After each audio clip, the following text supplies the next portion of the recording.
Congress party అధ్యక్షుడు పెద్ది కృష్ణమూర్తి గౌడ్ ని తొలగించడంతో అతని అనుచరులు నిరసన వ్యక్తం చేశారు. జనగామ సూర్యాపేట రహదారిపై బైఠాయించి ధర్నా రాస్తారోకో నిర్వహించారు.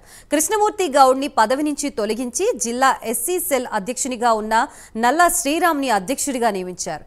దీంతో అకారణంగా పదవి నుంచి తొలగించారంటూ కృష్ణమూర్తి గౌడ్ వర్గీయులు మండిపడుతున్నారు. అందరికి న్యాయం చేసుకుంటూ వస్తుంది.